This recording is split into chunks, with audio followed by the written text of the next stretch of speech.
सकाळ सकाळचे सगळे कामं आटोपले तरी थंडी काही कमी होत नव्हती आणि ऊनही पडलेलं दिसतंय तरी पण स्वेटर घालून बसलेली होती, कारण इकडे डोंगर असल्यामुळे जामच थंडी वाजते. अगस्ती दादा मला पहिलं विचारतात झाडांना पाणी घातलं का, कारण त्यांचं हे नेहमीचं वाक्य असतं फोन केल्यावर. म्हणून बोलले सगळ्यात पहिले काम आवरल्यावर ते काम घ्यावं आटपून. झाडांना पाणी वगैरे घालत होती, नाहीतर ते फोन करून मला विचारतात तू पाणी पिलीस का. मी जर बोलले हो मी पिले, मग झाडांना का पाणी घातलं नाही. त्यापेक्षा आहे ना झाडांना पाणी घालून टाकलं. आणि तुम्हाला माहिती का, खरंच तर आज खूप भारी वाटलं. मी रोज पाणी घालते ना तर इवल्याशा झाडाला सुद्धा फूल आले, हे बघून खूपच आनंद झाला. इथे सुद्धा बघा ना किती छान असं झाड बहरले, मस्त वाटत. काहीसे फुलं तोडून आज मी देवाला सुद्धा घातले.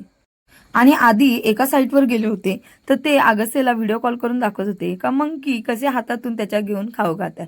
ते इथे मस्त भांडी घासायचे कामं चालू होते. थंडी खूप आहे, घासण्याची अजिबात इच्छा होत नाही, पण काय करणार, किती असली थंडी बायकांना घासावंच लागती भांडी. आता इथे देवपूजा केल्यानंतर तर किती सुंदर असं फूल दिसतंय बघा ना.